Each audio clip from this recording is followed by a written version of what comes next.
सभी को प्रभु यीशु मसीह के नाम से प्यार भरा सलाम और जय मसीह की। आ, मुझे ये नहीं मालूम आप लोगों को पता चला है कि नहीं।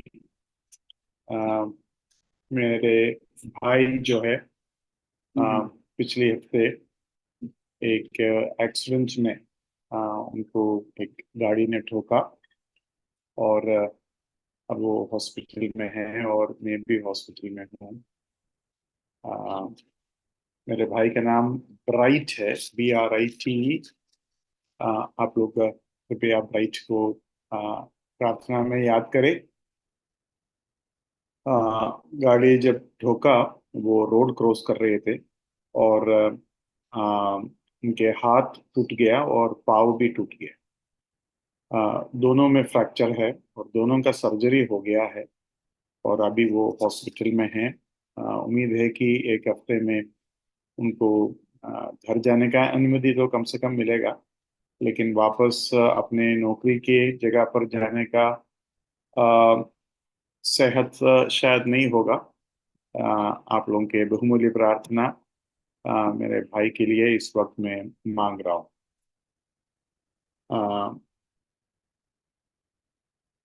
थोड़ी देर के मनन के लिए आइए हम प्रभु के वचन की ओर जाएंगे। एक वचन के ऊपर हमें ध्यान देना था, वो था यूहन्ना 6:37।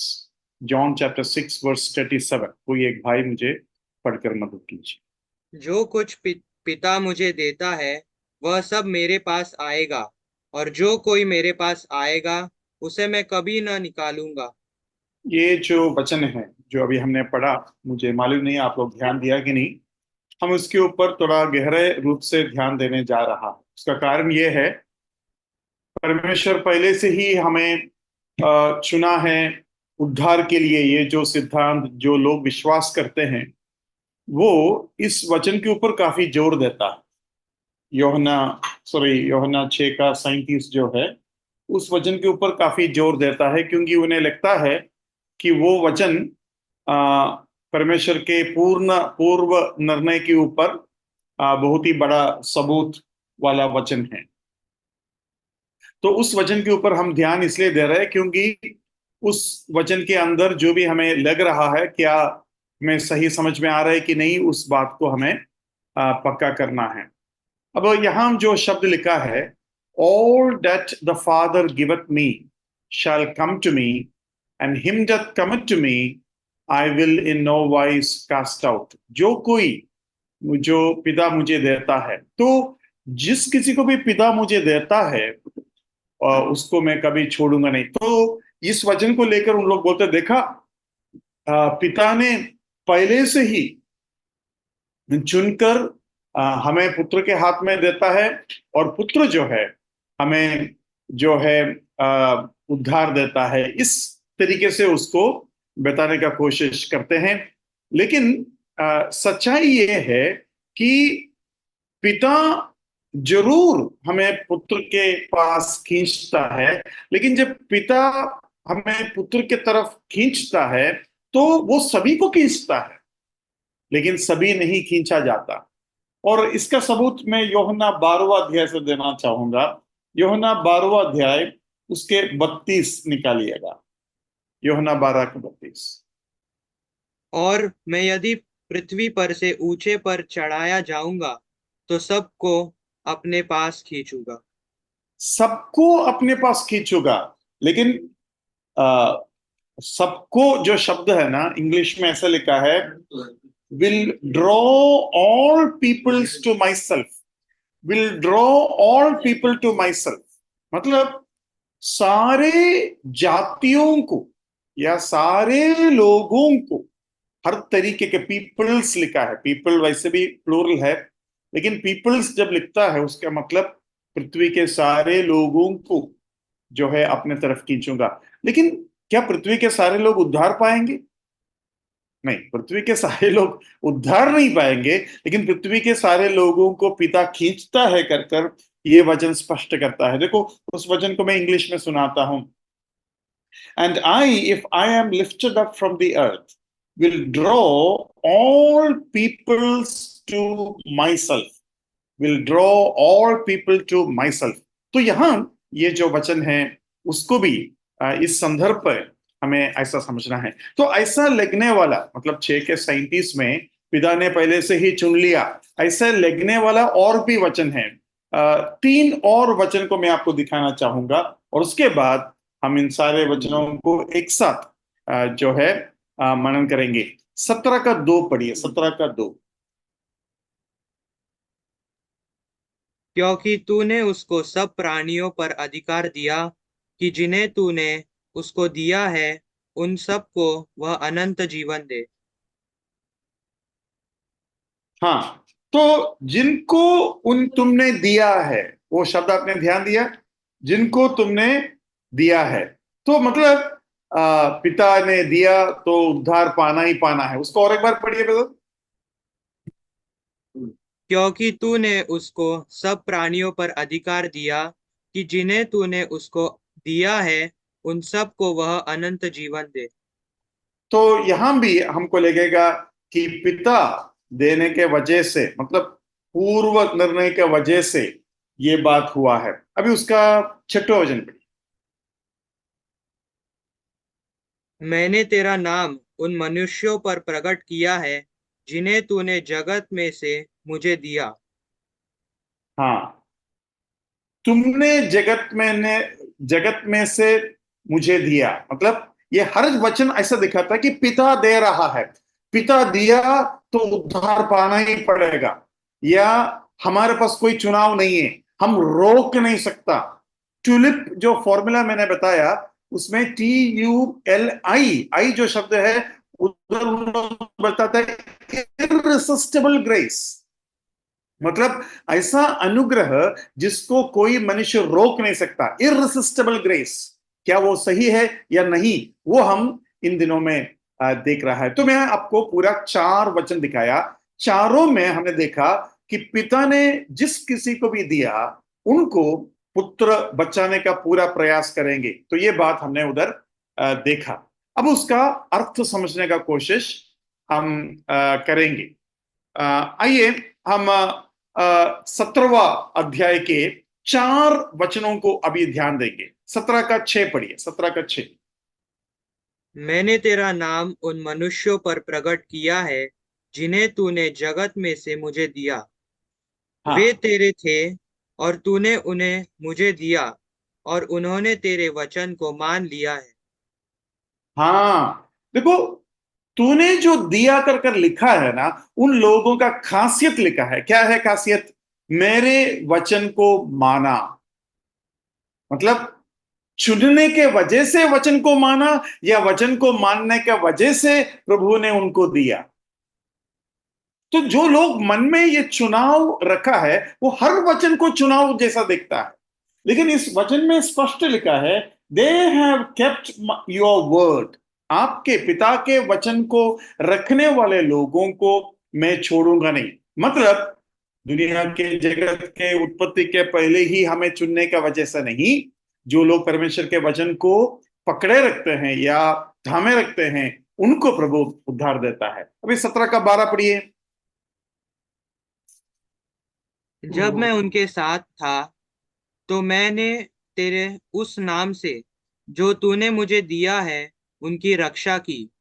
मैंने उनकी चौकसी की और विनाश के पुत्र को छोड़ उनमें से कोई नष्ट नहीं हुआ। इसलिए हाँ, या तो ये वचन क्या दिखाता है? ये वचन दिखाता है पिता ने दिया फिर भी विनाश का पुत्र नष्ट हुआ। मतलब जो पुत्र के साथ साथ रहा, who were with Christ in the world, उन लोगों को उद्धार मिला। लेकिन उनमें से अगर कोई चाहता है कि मुझे नहीं चाहिए ये उद्धार, तो वो ठुकरा भी जाएगा। मतलब पिता तो 12 का 12 चेलों को पिता ने ही दिया, लेकिन उसमें से एक जो है पुत्र को इनकार कर दिया, और पुत्र जो है उद्धार, सॉरी, योदा जो है उद्धार को प्राप्त नहीं किया। आपका क्या राय है? योदा उद्धार प्राप्त किया या नहीं?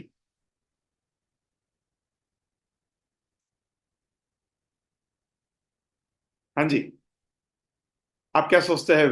यहूदा जो यूदा इस्करियोत जिसको हम कहता है, जिसने यीशु मसीह को धोखा दिया, उसने उद्धार पाया या नहीं? नहीं पाया। नहीं पाया।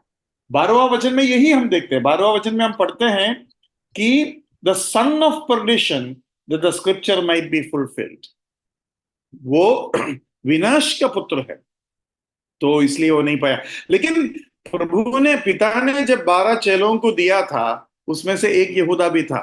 कहने के मतलब यह है, पिता सभी को प्रभु के पास लेके आते हैं, और उनमें से कोई भी अगर प्रभु को टुकराना चाहते हैं टुकरा सकते हैं, विश्वास करना चाहते हैं तो विश्वास भी कर सकते हैं। उसके 8वां वचन अभी पढ़िए, 17 का 8।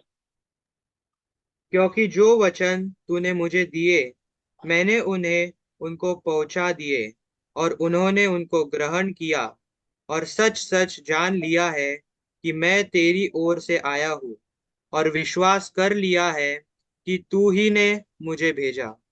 मतलब जो लोग वचन को स्वीकार किया, वचन को पढ़ा और वचन को समझा और समझ लिया कि पुत्र को पिता ने भेजा है, उन लोगों को उद्धार मिला है, उन लोगों को उद्धार मिला है। तो मैंने आपको 17 का 6 दिखाया, 17 का 12 दिखाया, 17 का 8 दिखाया। 17 का 6 में हमने क्या पढ़ा? वचन को ये लोग स्वीकार किया। 17 का 12 में हमने क्या पढ़ा? ये लोग यीशु मसीह के साथ साथ चला। 17 के 8 में हमने क्या पढ़ा? ये लोगों को जो वचन दिया था वही लोग हैं जो उद्धार पाया। अभी 17 का 26 पढ़ी। मैंने तेरा नाम उनको बताया और बताता रहूंगा कि जो प्रेम तुझको मुझसे था वह उनमें रहे और मैं उनमें रहूं। देखो, पिता का प्रेम इन लोगों को सिखाया था। तो 4 वचन में 4 कारण मैंने दिया जिसका वजह से उनको उद्धार हुआ। इसलिए नहीं कि पिता ने केवल उनको दे दिया और उनका उद्धार हो गया, क्योंकि यीशु मसीह को यहूदा जो है ये सब स्वीकार करने के बावजूद भी, वो टुकरा दिया, मौका होने के बावजूद भी उन्होंने इनकार कर दिया। वो साथ साथ चले, लेकिन फिर भी उनमें से एक बना नहीं। उनके साथ तो था लेकिन उनमें से एक बना नहीं। तो यहां हम देखते हैं कि यहूदा जो है वो वो उद्धार का पूरा मौका पिता और पुत्र के तरफ से पाने के बावजूद भी उद्धार का बिना मर गया। और ये इस बात का सबूत देता है कि पिता खींचता है और पुत्र के पास हमें भेजता है, लेकिन उसके मतलब ये बिल्कुल नहीं है कि उनका उद्धार होना ही होना है, क्योंकि उद्धार में आपका भी एक भूमिका है जिसमें आपको विश्वास करना पड़ता है। ऐसा नहीं है कि अनंत काल से आपका जो है उद्धार को परमेश्वर ने पूर्व निर्णय किया है कर। अभी इसके साथ साथ मैंने सोचा और एक बात आपका सामने रखूं, वो ये है, क्या यहूदा प्रभु भोज में भाग लिया था या नहीं? आपको क्या लगता है? यीशु मसीह ऊपरी कमरा में जब प्रभु भोज का स्थापना किया तब प्रभु भोज में भाग लिया या नहीं? आपको क्या लगता है?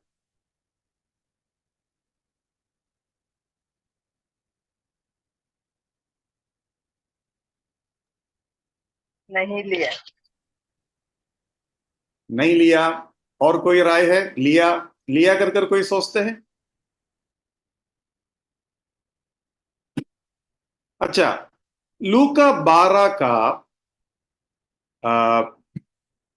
19-20 पहले पढ़िए। लूका, सॉरी, 22 का, लूका 22 का 19-20। फिर उसने रोटी ली और धन्यवाद करके तोड़ी और उनको यह कहते हुए दी, यह मेरी देह है जो तुम्हारे लिए दी जाती है। मेरे स्मरण के लिए यही किया करो। इसी रीति से उसने भोजन के बाद कटोरा भी यह कहते हुए दिया, यह कटोरा मेरे उस लहू में जो तुम्हारे लिए बहाया जाता है नई वाचा है। तो प्रभु भोज का स्थापना हो गया है ना? अभी 21 पढ़िए।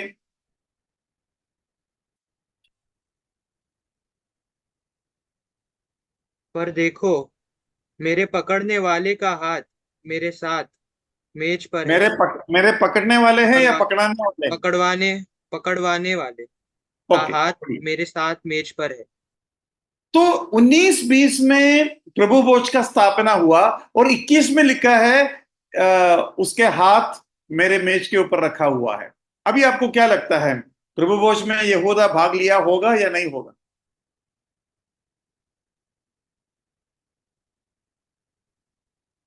नहीं, नहीं, नहीं। नहीं लिया? लिया होगा, लिया होगा। प्रभु भोज में भाग नहीं लिया ब्रदर। भाग नहीं लिया।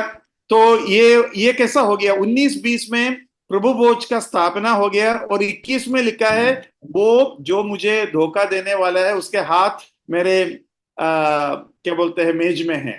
तो आपका कहना है यहूदा को टेबल पर रख के ही उन्होंने सभी को रोटी और दाखरस दिया और यहूदा को नहीं दिया, ऐसा लग रहा है?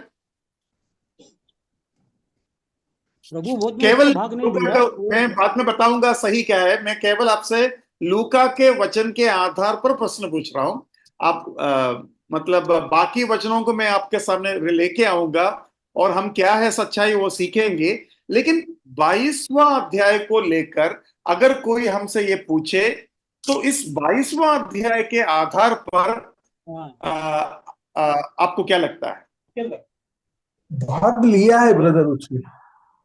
भाग लिया करके लग रहा है ना? हाँ, प्रभु भोज लिया है। ओके। Yes brother. और किसी को कुछ कहना है? क्योंकि भजन में ऐसा पढ़ते हैं हम 41 हाँ। में, दिया था। हाँ। मेरा परम मित्र जिस पर मैं भरोसा रखता था, जो मेरी रोटी खाता था, उसमें भी मेरे विरुद्ध लात उठाई है। अच्छा। वो रोटी, वो 3.5 साल साथ में रहा तो प्रभु यीशु मसीह का रोटी खा रहे थे, वो भी तो हो सकता है ना? प्रभु भोज का रोटी खाना जरूरी नहीं है। हो सकता है। हो सकता है, ठीक है। लेकिन आपने बहुत अच्छा वचन जो है याद दिलाया है, धन्यवाद। We see in Matthew 26-23. हाँ, उधर में आऊंगा brother, उधर में आऊंगा। ठीक है, आप बताइए क्या बताना चाहते हैं, सुनता हूँ। Yeah, that only, that he dips his hand in the dish. हाँ, तो he has taken part in the Lord's Supper, that's what you mean? No. I mean, yeah. Seems like. हाँ जी। Seems Okay. like it to the verse. तो आपको क्या लगता है, Lord सपर में डुबाकर खाते हैं? प्रभु भोज में रोटी दाखरस में डुबा के खाते हैं? आपको ऐसा लग रहा है?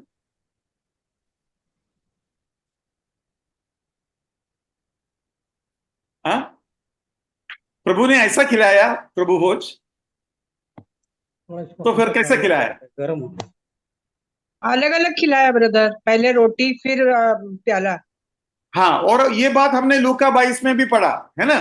पहले रोटी लिया और सभी को बांटा, उसके बाद कटोरा लिया और दाखरस सभी ने पिया, है ना।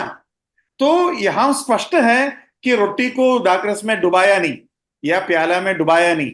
लेकिन अभी भाई अभिषेक भाई ने जो मत्ती के सुसमाचार 26 से जो भाग निकाला, उधर तो लिखा है डुबा कर खाया, है ना। तो हम इसके लिए क्या उत्तर दें? उसको एक बार पढ़ लेते हैं। एक बार देख लीजिए, मैथ्यू 26 निकालिए, मैथ्यू 26 उसके 20 से पढ़िए।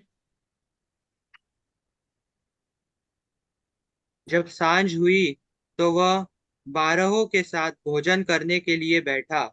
जब वे खा रहे थे तो उसने कहा, मैं तुमसे सच कहता हूँ कि तुम में से एक मुझे पकड़वाएगा।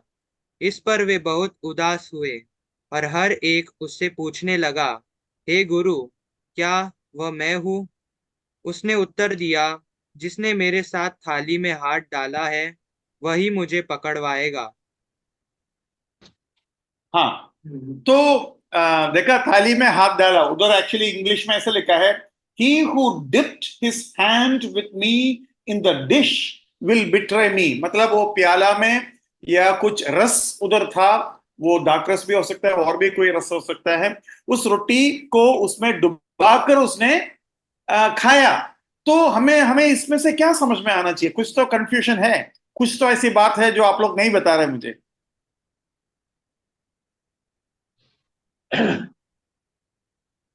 कैथोलिक लोग इसी प्रकार करते हैं ना brother। हाँ जी। कैथोलिक जो लोग हैं, नहीं नहीं, रोमन कैथोलिक। कैथोलिक का छोड़ो ब्रदर, ठीक है, कैथोलिक का मैंने मान लिया, लेकिन क्या यीशु मसीह प्रभु भोज का स्थापना जब किया, रोटी दाखरस में या प्याला में डुबा कर दिया या नहीं? तो आपने बोला डुबा कर नहीं दिया, वो अलग अलग दिया। तो ये कौन सा रोटी है?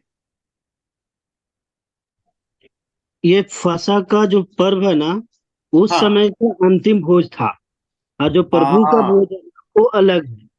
यस। तो ऊपरी कमरा में सबसे पहले उन्होंने कौन सा भोजन खाया? फसह का। फसल के पर्व का फसह का। भोजन खाया। ओके। फसल के पर्व के भोजन खाने के बाद खा ही रहा था, खाते खाते प्रभु ने अचानक रोटी निकाला, उसको तोड़ा, धन्यवाद देकर उनको दिया और कहा ये मेरा शरीर है। मतलब it was the second part of the supper, दूसरी भाग चल रहा है। मतलब दो सपर ऊपरी कमरा में, अपर रूम में हुआ। फर्स्ट कौन सा था? पासओवर का, फसल का पर्व, उसका रोटी खाया। उसके बाद ये वाला रोटी खाया। ये इतना समझ में आया आप लोगों को? आगे मैं बताऊंगा, लेकिन इतना कम से कम समझ में आया कि ऊपरी कमरा में दो खाना, दो भोजन हुआ था करके समझ में आया? आया। ठीक है। तो करेक्ट है ब्रदर। अभी हम, हाँ जी, हाँ बिल्कुल सही है। ओके, अभी हमें समझना है कि यहूदा भोजन खाया कि नहीं। दूसरा वाला भोजन, पहले वाला भोजन खाया, इसमें तो कोई शक नहीं है, क्योंकि उधर लिखा है जिसने मेरे साथ रोटी को डुबाया या रोटी प्याला में रखा, मतलब वो खाया कर कर लिखा है। तो यहाँ हमें समझ में आना है कि यहूदा प्रभु भोज में भाग लिया था या नहीं लिया था। तो एक काम करते हैं, आगे को पढ़ते हैं। अभी 24 पढ़िए, अभी हमने 23 पढ़ा था, 24 पढ़िए। मनुष्य का पुत्र तो जैसे जैसा उसके विषय में लिखा है जाता ही है, परंतु उस मनुष्य के लिए शोक है जिसके द्वारा मनुष्य का पुत्र पकड़वाया जाता है। यदि उस मनुष्य का जन्म ही न होता तो उसके लिए भला होता। आगे। तब उसके पकड़वाने वाले यहूदा ने कहा, हे रब्बी, क्या वह मैं हूँ? उसने उससे कहा, तू कह चुका। हाँ, तू कह चुका। अब देखो, फसल के पर्व लोग खा रहे थे, रोटी खा रहा था। यीशु मसीह ने डिक्लेयर कर दिया कि यहूदा मुझे धोखा देगा। उसके बाद यहूदा उधर बैठ सकता है क्या? और ऊपर से आगे और भी बातें मैं बताऊंगा, लेकिन अभी हम अपने 25 पढ़ा, अभी 26 पढ़िए। जब वे खा रहे थे तो हाँ, यीशु जब वे खा रहे थे, मतलब एक भोजन सबसे पहले बोला, वो खा रहा था, उसका उसका 21 में लिखा है, now as they were eating, as they were eating he said assuredly I say to you one of you will betray me. एक तुम में से एक मुझे धोखा देगा। लेकिन 26 में फिर लिखा है एज देवर ईटिंग। ये बात समझ में आया? मतलब दो बार लिखा है वो खा रहे थे। मतलब यहूदा को बोला तुम मुझे धोखा देगा, उसके बाद फिर बोल रहा है फिर वो खा रहे थे। मतलब यहूदा उधर से निकला, उसके बाद फिर उन्होंने खाया। और उस खाना खाते वक्त दोबारा, ये कॉन्वर्सेशन के बाद जब खाना खा रहे थे, तब यीशु मसीह ने रोटी उठाया लॉर्ड सपर के लिए, या प्रभु भोज को क्या बोलते हैं, उनका सामने रखने के लिए। अभी 26 पढ़िए। जब वे खा रहे थे तो यीशु ने रोटी ली और आशीष मांगकर तोड़ी और चेलों को देखकर कहा, लो, खाओ, ये मेरी देह है। हाँ, समझ में आया? आपको समझ में आया? मतलब इसका बीच में एक टाइम है या एक पॉइंट है जहां यहूदा निकल गया, जबकि वो चीज उधर लिखा नहीं है, लेकिन हमें संकेत कैसा मिलता है? वाइल दे वर ईटिंग, मतलब यीशु मसीह ने यहूदा को बोला तुम धोखा देगा, तू ही है। उसके बाद फिर वो खाना जारी रखा, और जारी रखने के बाद ये बात हुआ। तो मत्ती का आपको इतना समझ में आया। अभी आपको मरकुस निकालना है। मरकुस निकालिए, मरकुस 14, मार्क चैप्टर 14।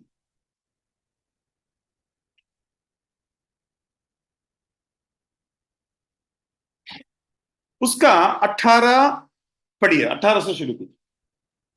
जब वे बैठे भोजन कर रहे थे, तो यीशु ने कहा, मैं हाँ, ध्यान तुमसे देना, सच ध्यान देना, उधर भी वो शब्द आया है, जब वो बैठे और भोजन कर रहे थे। While they were eating, while they were eating, एक कॉन्वर्सेशन आया, एक बात निकली। क्या था बात? यहूदी की बात है। आगे बढ़ी। यीशु ने कहा, मैं तुमसे सच कहता हूँ कि तुम में से एक जो मेरे साथ भोजन कर रहा है, मुझे पकड़वाएगा। उन पर उदासी छा गई, और वे एक एक करके उससे कहने लगे, क्या वह मैं हूँ?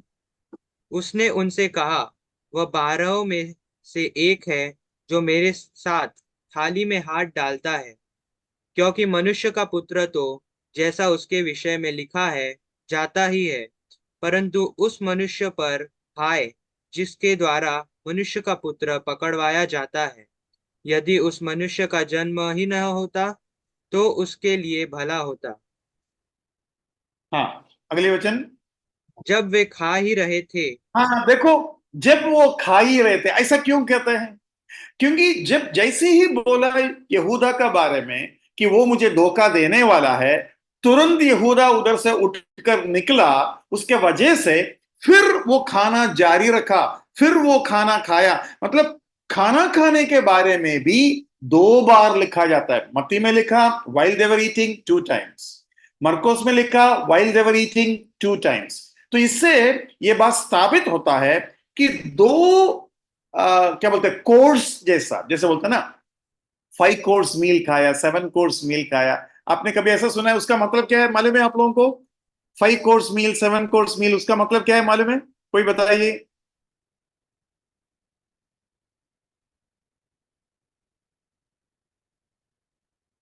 हाँ जी। 5 कोर्स मील, 7 कोर्स मील, इसका उसका मीनिंग क्या है? मतलब ये बड़े बड़े पार्टी में, हाँ, कोई लगता है बोलने जा रहा है, बताइए कोई है अगर मालूम है तो। समझ में नहीं आ रहा है। हाँ, ठीक है। तो बड़े बड़े होटल्स या बड़े बड़े पार्टी में या शादी में, जो खास कर कर फॉरेनर्स का जो शादी होता है या पार्टी होता है, तो उधर जो टेबल है, टेबल में उन लोग कई तरीके का फोर्क और स्पून वगैरह रखेगा। एक्चुअली वो एक एक कोर्स के लिए एक एक वो जो है इस्तेमाल करने के लिए रखा है। और सबसे पहले वो क्या करता है, सूप वगैरह देगा। उसके बाद फिर और कुछ आएगा, तो वो एक कोर्स खत्म हो जाएंगे, उस बर्तन बर्तन निकाल के लेके जाएंगे। उसके बाद फिर मेन कोर्स आएगा, फिर मेन कोर्स में जो भी है वो लोग खाएंगे, उसके बाद वो निकल जाएंगे। उसके बाद डेसर्ट्स आएंगे, तो डेसर्ट लेंगे। तो इस तरीके से कई क्या बोलते हैं, एक के पीछे एक अलग अलग कर कर उनको ये कोर्स दिया जाएगा, और वो एक एक करके खाएंगे। और लास्ट में जो फोर्क एंड स्पून जो भी रहता है, यूटेंसिल्स या जो चीजें रहता है, वो डेसर्ट खाने के लायक रहेगा। वो भी जब खत्म हो जाएगा तब कोर्स खत्म हो जाएगा। तो 3 कोर्स मील, 5 कोर्स मील बड़े बड़े लोगों का इस तरीके से होता है। तो एक तरीके से ऊपरी कमरा में 2 कोर्स मील चल रहा था। 2 कोर्स मील। पहला वाला मील कौन सा था? फसह के पर्व का था, पास ओवर लैम्प का था। उसके बाद फिर लिखा है वाइल दे वर ईटिंग, मतलब उधर एक ब्रेक बीच बीच में आया। और उस ब्रेक के बाद जब खाना शुरू हुआ, तब जो है हम देखते हैं यीशु मसीह ने रोटी उठाया और धन्यवाद दी। मतलब पहले से ही खा रहे थे, लेकिन बीच में धन्यवाद क्यों दी? क्योंकि वो एक सेकंड कोर्स जैसा आपको उधर समझ में आता है। तो मरकुस के सुसमाचार में भी एक गैप दिखाई दे रहा है, लेकिन उधर ये नहीं लिखा कि यहूदा उधर से निकल गया कर कर नहीं लिखा है। अभी हम यूहन्ना के सुसमाचार निकालते हैं। उधर इन बातों को बहुत ही अच्छे तरीके से स्पष्ट किया है। यूहन्ना 13वां अध्याय निकालिए। 13वां अध्याय उसके आपको 18 से पढ़ना होगा। मैं तुम सबके विषय में नहीं कहता, जिन्हें मैंने चुन लिया है उन्हें मैं जानता हूँ, परंतु यह इसलिए है कि पवित्र शास्त्र का यह वचन पूरा हो, जो मेरी रोटी खाता है उसने मुझ पर लात उठाई। अब मैं हाँ, ये वचन उधर पूरा हुआ, तो प्रभु भोज का द्वारा पूरा हुआ या फसल के पर्व के रोटी खाने के वजह से पूरा हुआ? फसह का पर्व का फसह रोटी। हाँ, फसल का पर्व का रोटी खाया, और उसके पहले भी उन्होंने साथ साथ रहा और रोटी खाया। ठीक है, अभी हम आगे उसी वचन में आगे बढ़ते हैं। वो इन बातों को बता ही रहे थे, और उसके क्या बोलते हैं, 26 से पढ़िए, 26 से। यीशु ने उत्तर दिया, जिसे मैं यह रोटी का टुकड़ा डुबाकर दूंगा वही है। और उसने टुकड़ा डुबाकर शमौन इस्करियोती के पुत्र यहूदा को दिया। हाँ, और टुकड़ा आगे। लेते ही शैतान उसमें समा गया। तब यीशु ने उससे कहा, हाँ, देखो, ये बहुत ही इंपॉर्टेंट बात है। जैसे ही टुकड़ा लिया, शैतान उसके अंदर समा गया। अभी आप बताइए, शैतान समा जाने के बाद वो उधर बैठ सकता है क्या? और ठीक है, मैं थोड़ा प्रभु भोज भी खाकर जाऊंगा, शैतान कर सकता है ऐसे? और शैतान अगर करने का कोशिश भी करेंगे, क्या यीशु मसीह यहूदा को प्रभु भोज में भाग लेने के लिए अपना रोटी देंगे? क्योंकि पहला कुरिन्थी में लिखा है कि प्रभु भोज में भाग लेने वाला उस भोजन का ऊपर अपना क्या बोलते हैं, डिसर्न करना है, उसको पहचानना है। तो ऐसा नहीं करने से पाप होता है। तो यहूदा को पाप करने के लिए थोड़ी उस तरीके से प्रभु यीशु मसीह भी उस गिल्टी में शामिल होगा। तो हम देखते हैं 27 में क्या लिखा है, 27 पढ़िए। टुकड़ा लेते ही शैतान उसमें समा गया। तब हाँ, यीशु ने उससे कहा, जो तू करता है तुरंत कर। हाँ, ऐसा क्यों कहा होगा? ऐसा क्यों कहा होगा? एक तरीके से प्रभु यीशु मसीह उसको बता रहे थे, अभी तुम यहां से निकल जा, अभी तुम यहां बैठो मत, तुम्हें जो करना है जल्दी कर। मतलब आगे बैठने का नहीं, जल्दी करना है ना। लेकिन चेलों को नहीं समझ में आया कि जल्दी क्या करना है, कि प्रभु भोजन पूरा खत्म होने के पहले ही निकल गए। लेकिन प्रभु यीशु मसीह जानता है, और यीशु मसीह ने कहा तुम जल्दी कर। और उसके बाद क्या हुआ? तुरंत 30वां वचन पढ़िए।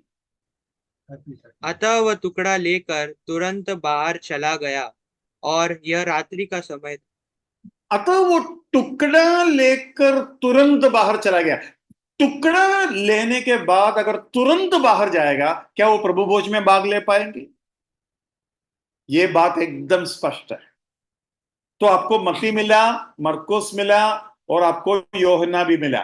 इन तीनों वचनों के द्वारा यह बात स्पष्ट हो जाता है कि वो फसल के पर्व में भाग लिया, उसके बाद उन लोग खाना फिर जारी किया, उसके बाद प्रभु भोज का स्थापना हुआ। उसका बीच में उसका बीच में यहूदा जो है निकला होगा।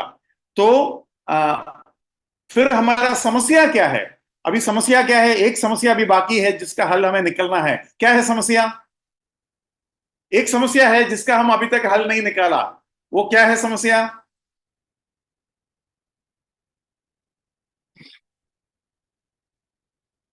भूल गए? समस्या क्या था? शुरुआत कैसे की हमने? लूका से हाँ, लूका में क्या था समस्या? रोटी दी उनको। हाँ, रोटी दी करके नहीं लिखा है।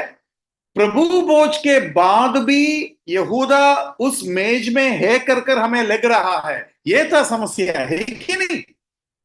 है ना। अभी उसको दोबारा पढ़िए, लूका 22 का 19-20 पढ़िए, 19-20 और 21। फिर उसने रोटी ली और धन्यवाद करके तोड़ी और उनको यह कहते हुए दी, ये मेरी देह है जो तुम्हारे लिए दी जाती है, मेरे स्मरण के लिए यही किया करो। इसी रीति से उसने भोजन के बाद कटोरा भी यह कहते हुए दिया, यह कटोरा मेरे उस लहू में जो तुम्हारे लिए बहाया जाता है नई वाचा है। पर देखो, मेरे पकड़वाने वाले का हाथ मेरे हाँ साथ देखो, पर मेरे पकड़ाने वाले के हाथ मेरे मेज में है। तो अभी तो कंफ्यूजन हो गया है कि नहीं? एकदम कंफ्यूजन हो गया। अभी कोई इस वचन को लेकर अगर बहस करेंगे तो हम क्या उत्तर देंगे? हाँ जी, उत्तर देंगे। हाँ, किसी के मन में? यरूशलेम माता वालों ने भी ऐसा बोला था ब्रदर। हाँ जी। यरूशलेम माता वाले इधर जो है लातूर में, वो लोगों से बड़ा बहस हो गया तुम्हारा। अच्छा अच्छा अच्छा, वो कंफ्यूज कर तो दिया था। क्या उत्तर दे? मैं उनको बोला प्रभु भोज अलग है और वो फसह का पर्व अलग है, क्योंकि वो फसह का पर्व, फिर बोला हाँ यहूदी लोगों ने फिर यीशु मसीह क्यों खाना खाया, ये फसह का पर्व क्यों खाया, चेलों को क्यों दे दिया। मैं बोला यहूदी लोग थे, लोग यहूदी को फिर अच्छा, यीशु मसीह ओके, जो है पूरा किया नियम हाँ नियम को। हाँ, वो एकदम सही हुआ। लेकिन ये यहूदा उधर से गया नहीं, और यहूदा का हाथ प्रभु का बेच में है, और उसका पहले उन्होंने प्रभु भोज भी दे दिया कर जब बोलता है, तो हम उधर से कैसा मतलब उस वचन को स्पष्ट करें, हमें समझ में नहीं आता। अब मेरी बात को ध्यान से सुनिएगा। लूका एक डॉक्टर है। लूका क्या बोलते हैं, चेले नहीं थे, मतलब 12 चेले में से एक नहीं था। लूका केवल हिस्ट्री लिखता था, चरित्र, इतिहास को लिखता था। तो लूका क्या करते हैं, इतिहास को क्रोनोलॉजिकली नहीं लिखते। क्रोनोलॉजिकली मतलब क्रमानुसार नहीं लिखते, वो सब्जेक्ट वाइज लिखता है। लूका का लिखने का तरीका हमेशा सब्जेक्ट वाइज होता था, और उसके वजह से देखो, मत्ती के सुसमाचार में वंशावली कहाँ आता है? पहला अध्याय में आता है। लूका का सुसमाचार में वंशावली कहाँ आता है? चौथा अध्याय में आता है। मतलब लूका क्या करते हैं, एक सब्जेक्ट निकालेंगे, उसके बारे में पूरा बोलेगा, उसके बाद उसको छोड़ेंगे, फिर दूसरा सब्जेक्ट बोलेगा। वो क्रमानुसार नहीं लिखता, वो सब्जेक्ट वाइज लिखता है। तो उसका वजह से ये बात इस तरीके से हुआ। उसका एक सबूत था जो मैंने अभी बताया वंशावली के बारे में। लेकिन आपको मैं दूसरा बताता हूं, ये और भी दिलचस्प बात है। लूका का सुसमाचार निकालिए, उसका तीसरा अध्याय, लूका 3 निकालिए। एक बहुत ही इंटरेस्टिंग चीज मैं आपको बताता हूं। अच्छा, अभी आप मुझे बताइए, यूहन्ना यीशु मसीह को बपतिस्मा देने के बाद जेल में गया, या जेल में जाने के बाद यीशु मसीह को बपतिस्मा दिया? देने के बाद। हाँ जी, देने के बाद गया। देने के बाद। और कोई राय है किसी को? देने के बाद जेल में गया, या जेल में जाने के बाद दिया?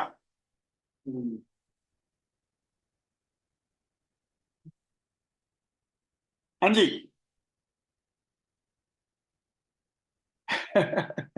अभी मैं आपको लूका का सुसमाचार से, अगर आप क्रमानुसार समझकर लूका का सुसमाचार पढ़ोगे, आपको ऐसा लगेगा कि जेल में जाने के बाद यीशु मसीह को यूहन्ना बपतिस्मा ने बपतिस्मा दिया कर आपको लगेगा। जरा पढ़िए लूका का सुसमाचार तीसरा अध्याय, उसका 19-20 अभी पढ़िए। लूका 3 का 19-20। परंतु जब उसने चौथाई देश के राजा हेरोदेस को उसके भाई फिलिपुस की पत्नी हेरोदियास के विषय और सब कुकर्मों के विषय में जो उसने किए थे उल्हाना दिया, तो हेरोदेस ने उन सब से बढ़कर यह कुकर्म भी किया कि यूहन्ना को बंदी गृह में डाल दिया। हाँ, यूहन्ना को बंदी गृह में डाल दिया। ठीक है, अभी आपने 20वां वचन पढ़ा था, यूहन्ना को बंदी गृह में डाल दिया। अभी 21 पढ़िए। जब सब लोगों ने बपतिस्मा लिया और यीशु भी बपतिस्मा लेकर प्रार्थना कर रहा था, तो आकाश हाँ खुल गया। देखो, यीशु मसीह ने कब बपतिस्मा लिया? लूका का सुसमाचार अगर क्रमानुसार लिखा है तो है? जेल में जाने के बाद बपतिस्मा लिया, क्या ये वो सही है? कोरी ब्रदर समझ में आ रहा है ना? हाँ, लूका का तरीका ये है, और लूका का तरीका का काफी फायदा भी है। और वो फायदा ये है, लूका पूरा पृष्ठभूमि को स्पष्ट कर देता है कि कौन कौन राजा था, कौन टेट्रार्क था, कौन कब कर रहे थे, सारे हिस्ट्री का पृष्ठभूमि जो बैकग्राउंड होता है वो अच्छे तरीके से विस्तार से बोलेंगे, उसके बाद वो इतिहास को रखता था। मेरा कहने की मतलब यह है, लूका का सुसमाचार को अगर आप क्रोनोलॉजिकली समझने का कोशिश करेंगे, आपको गलती होने का संभावना है। और वो गलती अगर आप करोगे, आपको लगेगा कि यीशु मसीह यहूदा को प्रभु बोझ दिया, यीशु मसीह यूहन्ना जेल में जाने के बाद बपतिस्मा लिया ये सब आपको लगेगा। तो ये है उसको समझने का तरीका। उसके मतलब मत्ती के सुसमाचार में एक गैप है जहां ये नहीं लिखा कि शैतान चढ़ा और यहूदा निकला, ये दोनों चीज उधर नहीं लिखा है। लेकिन एक प्रश्न मैं आपसे पूछता हूं, यहूदा के अंदर अशुद्धात्मा चढ़ा या शैतान चढ़ा?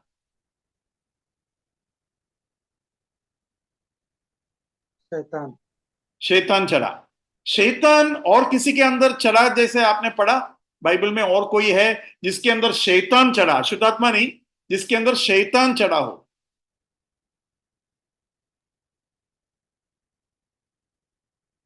और किसी का नाम आप जानते हैं जिसके अंदर शैतान चढ़ा हो?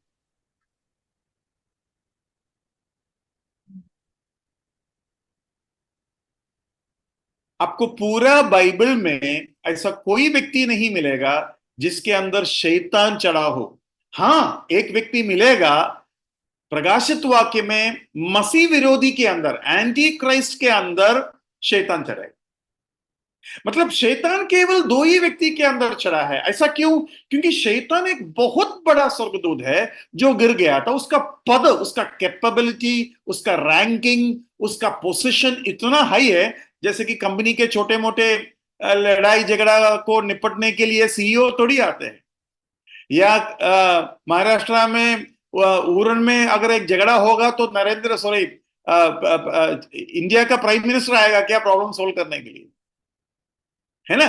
तो शैतान केवल वो काम करते हैं जो सबसे इंपॉर्टेंट है। और यीशु मसीह को क्रूस पर चढ़ाना, यीशु मसीह से डायरेक्टली निपटना या डायरेक्ट काउंटर करने का हिम्मत केवल शैतान को है। अशुद्ध आत्मा यीशु मसीह को दूर से ही देखकर चिल्लाकर रोता था, डर जाते थे और भीख मांगता था। लेकिन शैतान ऐसा व्यक्ति है, यहूदा के अंदर चढ़कर वो यीशु मसीह को चुम्मा दिया।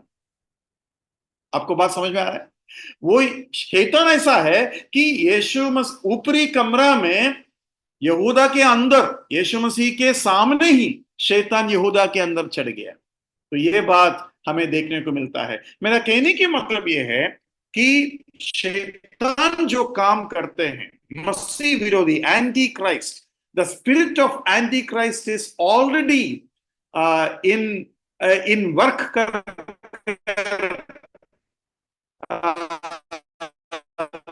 वचन में मसीह विरोधी के आत्मा अभी से में जो काम चल रहा है वो मसीह विरोधी का इच्छा के अनुसार चल रहा है। ये बात उधर लिखते हैं। तो आज हमने क्या क्या सीखा? हमने ये सीखा, पिता ने जिन किसी को भी दिया उन सभी को उद्धार पाने का मौका यीशु मसीह देने के लिए तैयार है। लेकिन इसके मतलब ये नहीं पिता ने दिया तो उद्धार पाना ही पड़ेगा, जबरदस्ती नहीं है। और पिता जब 12 चेलों को दिया उसमें यहूदा को भी दिया, लेकिन यहूदा विश्वास करने में इनकार कर दी। यहूदा ने यीशु मसीह को क्या बोलते हैं, इनकार कर दिया, और उसे नाश होने का आजादी भी है।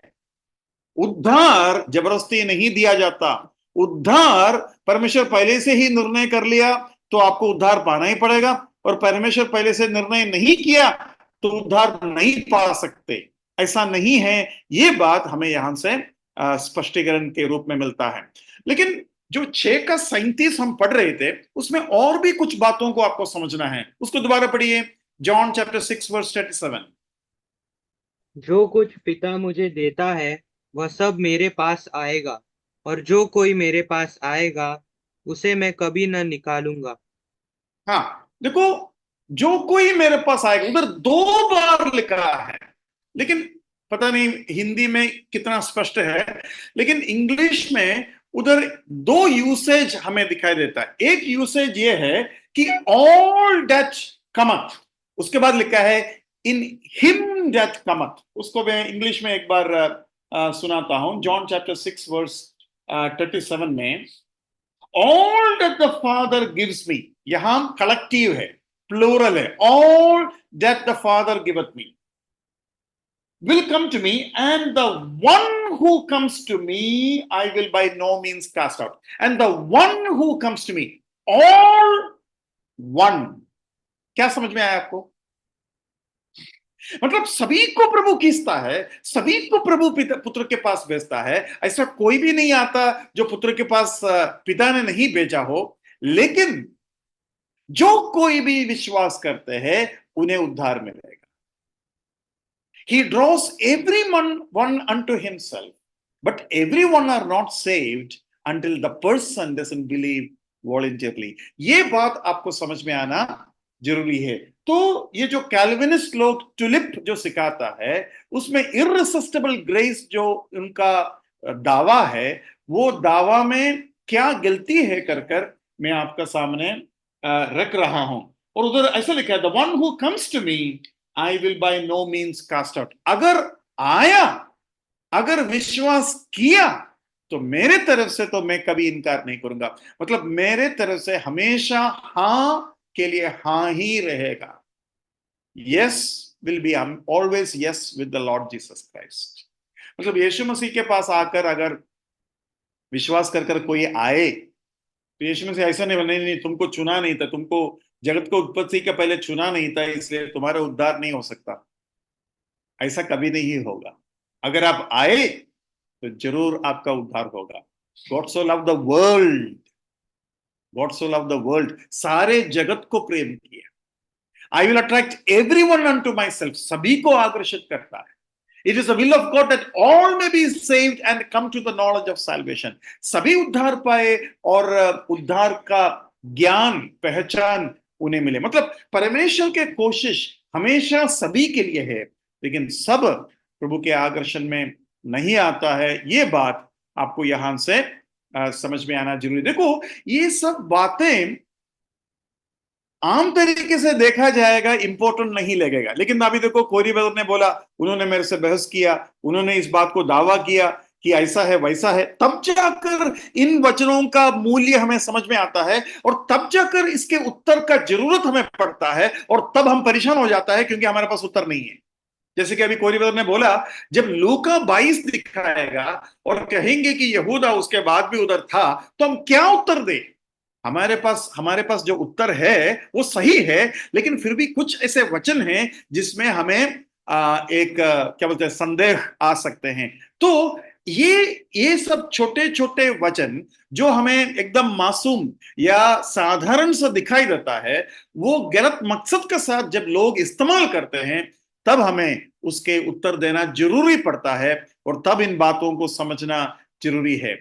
लेकिन कंफ्यूज होने के बाद समझने से अच्छा है कंफ्यूज होने से पहले समझना। मेरा जीवन में भी ये बात हुआ था। यहोवा साक्षी या यहोवा विटनेस के लोग आकर जब कहा यीशु मसीह परमेश्वर नहीं है, मैं तो एकदम कंफ्यूज हो गया था। नया नया विश्वासी थे, मालूम नहीं था क्या बोलूं क्या नहीं बोलूं, मालूम नहीं था कि ये लोग एकदम धोखे देने में लगे हुए लोग हैं, एकदम वचन को टेढ़ा मेढ़ा करेगा, नहीं मालूम था। हमने सोचा हम जैसा वचन सीखते हैं वैसे वो लोग भी सीखते हैं, एकदम सीधा सीधा। लेकिन जिसको टेढ़ा मेढ़ा करना है, उसको वचन टेढ़ा मेढ़ा करने का पूरा आजादी मिल जाते। आज ही एक आदमी मेरे को बोल रहा था, आपको मालूम है सबसे पहला वेश्या कौन है? मैं बोला क्या बोलते हैं, हागार होगी। मैंने बोला तामार होगा। तो वो बोला नहीं, हव्वा है सबसे पहला वेश्या। मतलब कुछ भी बोल देते हैं, है ना। और बोलता है वेश्या उसने की शैतान के साथ। वो बोलने का तरीका है, शैतान का विश्वास किया, शैतान से फल गया, एक्चुअली वो शैतान के साथ वेश्या का काम किया, ऐसा उसने मुझसे बोला आज। तो मुझे समझ में आया ये आदमी एकदम टेढ़ा आदमी है। देखो, उन लोग जब इन चीजों का जोर देता है तब उन वचनों को स्पष्ट सीखकर स्पष्ट उत्तर देना का जरूरत हमको समझ में आता है। मैं आप लोग सभी से विनती करता हूं, वचन को हल्का ना ले। हर वचन को उसके कोई भी जो शेड होता है, कोई भी जो एंगल होता है, जो लोग दूसरे लोग कहने का संभावना है, उन संभावनाओं को भी हमें समझ कर रखना जरूरी है, ताकि आगे के दिनों में हम गड़बड़ ना करें। देखो, आजकल जैसे आप लोग मालूम है LGBTQ, वो लोग, बहुत से ऐसे लोग बोलते हैं हम भी यीशु मसीह पर विश्वास करते हैं, हम भी बाइबल सीखते हैं, और बाइबल में पापियों के लिए जगह है और हम जैसे पापियों को भी जगह है। अभी क्या बोले? और वो आकर अगर कलीसिया में घुसे और कहे कि हमारा शादी करवा दो, नहीं तो हमें प्रभु बोझ दो, मेरा भी उद्धार हुआ है, तो हम क्या बोले? तो हमें गहराई से मालूम करना पड़ेगा कि LGBTQ या जो क्या बोलते हैं, एक ही लिंग से जो लोग जो शादी करते हैं, उन लोगों के संबंध में वचन में क्या लिखा है, क्या क्या लिखा है और कैसा लिखा है। तो उम्मीद है कि आने वाले दिनों में आपके वचन की पढ़ाई के मनसा और तरीका में फर्क आएगा और वचन को गहराई में सीखेंगे। लेकिन अब ये भी तो देखिए, क्या यहूदा को कम मौका मिला? मैं कहता हूं धोखा देने के बाद भी यहूदा को मौका था। आपको क्या लगता है, यहूदा अगर वापस यीशु मसीह के पास आया होता तो क्या यहूदा को माफी मिलते? ये सच है, शैतान इस बात को जानता था और इसलिए शैतान ने क्या कर दिया, यहूदा का खुदकुशी का प्रबंध किया। मेरा यह विश्वास है, अगर यहूदा एक और दिन या 2 और दिन जिंदा रहते और उसको मौका मिलता यीशु मसीह के पास आने का, यीशु मसीह, मैं समझता हूं यीशु मसीह उल्टा दर्शन दिया होता, जैसा पत्रोस ने धोखा दिया, 3 बार इनकार किया और पत्रोस को पहला दर्शन दी। पत्रोस को पहला दर्शन दी या बहनों को पहला दर्शन दी? बाइबल क्या सिखाते हैं?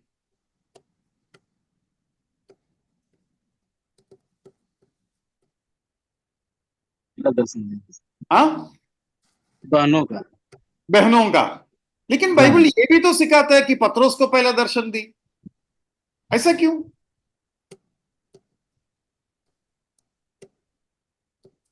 हाँ जी, उसका मतलब यह है चेलों में से पहला दर्शन पत्रोस को मिला, जबकि बाकी बहनों से बहनों को पहला दर्शन यीशु मसीह ने दिया। उसका मतलब वो है।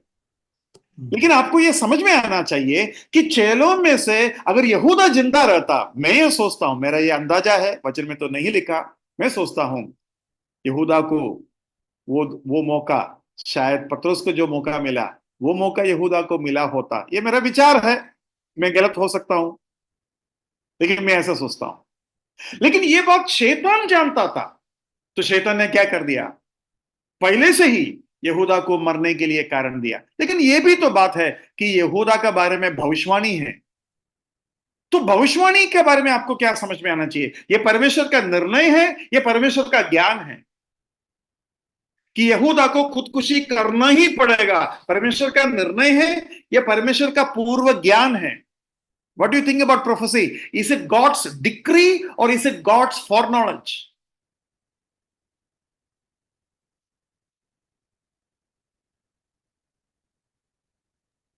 God's foreknowledge, brother. It's God's foreknowledge. परमेश्वर का ज्ञान है कि ऐसा एक व्यक्ति रहेगा, वो ऐसा ऐसा धोखा देंगे और वो जो है खुदकुशी करेगा, क्योंकि उसके खुदकुशी के बारे में बाइबल में एक भविष्यवाणी है। तो मैं आपको बताना चाहता हूं कि परमेश्वर का डिक्री जो है, निर्णय जो है, वो निर्णयों में से सबसे पहला निर्णय मैंने आपको बताया, वो ये है, यीशु मसीह को सारे मानव जाति के पाप का माफी के लिए बलिदान होना पड़ेगा। That's God's decree, that's God's decision. उसको हम बोल सकते हैं प्रीडेस्टिनेशन, प्रीडिस्टाइन्ड, उसको हम इलेक्शन बोल सकते हैं। तो ये बात आपको समझना है। आज जो बातों को हमने सीखा उसके बारे में आप कुछ पूछना चाहते तो पूछ सकते हैं। ब्रदर, मैंने आपसे कहा कि जब प्रभु बोझ दिया गया ना, हाँ तो यहूदा इस्करियोत वहां से निकल गया, हाँ जी, क्योंकि प्रभु यीशु मसीह को उसने पूछा कि वो कौन है। हाँ तो यीशु मसीह ने कहा कि जो तुमने कहा, हाँ, तुमने कह दिया। हाँ तुमने कह दिया। हाँ जी, अब जब ये बाकी लोगों ने सुना भी होगा ना, हाँ जी, तो उनको समझ गया कि यहूदा इस्करियोत इसको पकड़वाने वाला है। हाँ, उनको एक अंदाजा मिला। तो तभी वो भाग गया वहां से। हाँ जी, लेकिन ये भी लिखा है रोटी जब उसने लिया तब शैतान चढ़ा। तो ये सब तकरीबन एक साथ हो रहा है। हाँ हाँ, तो वो बोलने के बाद तुरंत रोटी दिया और उस शैतान उसके अंदर चढ़ा और तुरंत वो निकल गया, और प्रभु ने ये भी कहा जो तुम करते हैं जल्दी करो। या लेकिन बहुत सारे लोग, इस बात जैसे मैंने आप लोगों को समझाया वैसे ही उन लोगों को समझाने से भी कुछ लोग बहस करते हैं। नहीं नहीं नहीं, लूका में लिखा है उसके हाथ मेज पे रखा है, उसके मतलब वो जरूर खाया होगा। चलो वो कोई बात नहीं, लेकिन मैं आपको बता रहा हूं वचन इस रूप से आप सीख सकते हैं। और कोई और कुछ बोलना चाहते हैं? नहीं, प्रभु भोज मेरा डाउट है, जरा एक पूछना था। हाँ जी, प्रभु भोज का एक पिक्चर जो हम देखते हैं कहीं की जगह में, हाँ हाँ हाँ, तो 12 चेले दिखाई जाती है ना। नहीं उसका आप फिक्र मत कीजिए, क्योंकि वो जो बनाया वो डाविंची ने बनाया। डाविंची खुद ही पियकड़ है, तो वो विश्वासी थोड़ी है। और उसको क्या मालूम, तो वो कोई बात नहीं, वो ऐतिहासिक आदमी है, वो एक कलाकार है, वो विश्वासी थोड़ी है। तो उस बात को लेकर हमें बाइबल के भाग हम सीखेंगे तो गड़बड़ हो जाएगा, है ना। हाँ, तो वो कोई बात नहीं, वो उनको ब्रदर करना। मुझे एक डाउट पूछना था।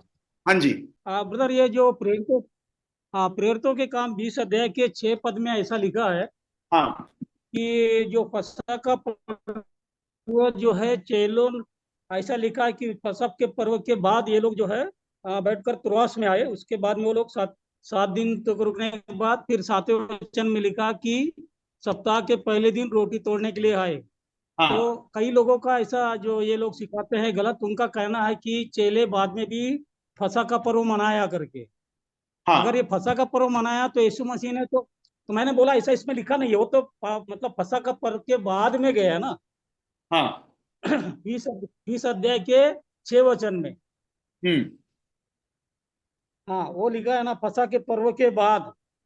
वो लोगों का हाँ, कहना कि ये लोग फसह का पर्व मनाने के बाद में जाके रोटी तोड़ लिया, तो फसह का पर्व बहुत वैल्यू है, तो उसको ज्यादा करना चाहिए, ऐसा बोलो।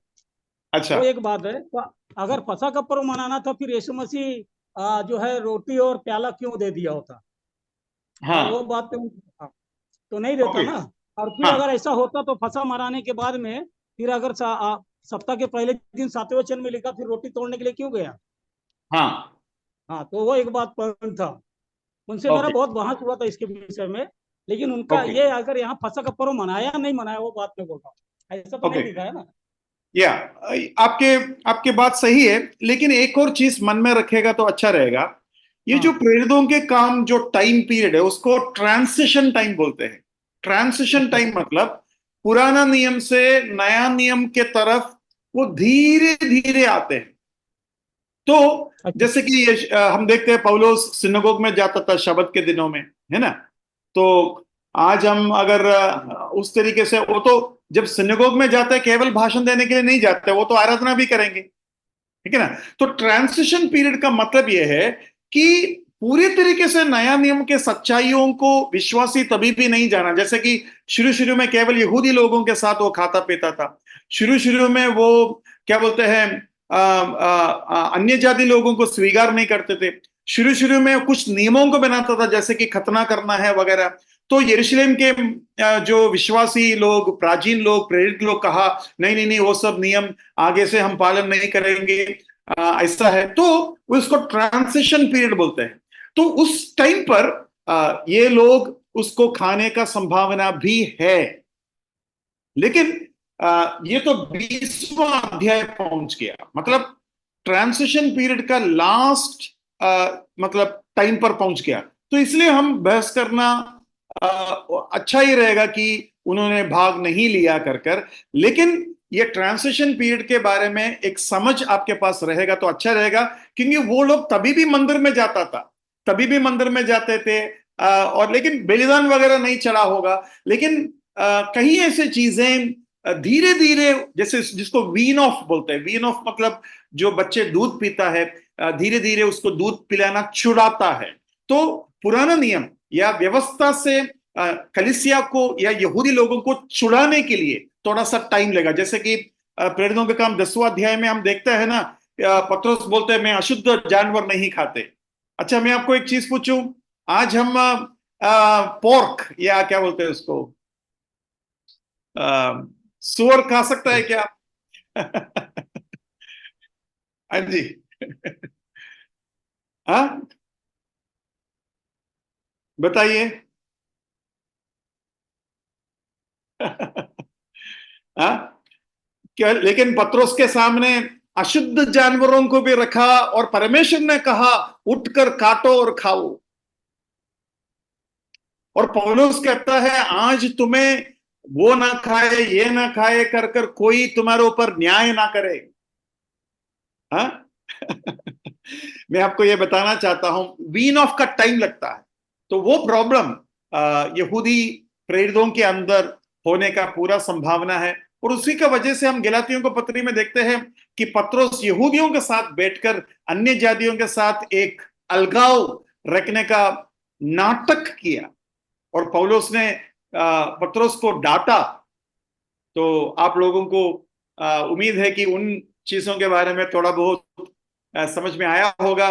कोई जरूरी नहीं है वो खाना ये खाना, लेकिन अगर आप समझते हैं अरे पुराना नियम में लिखा है फलाना चीज नहीं खाना चाहिए इसलिए आज खाना पाप है। अच्छा, चाइनीज के विश्वासी लोग वो सांप को खाते हैं, सांप को खाना पाप है क्या?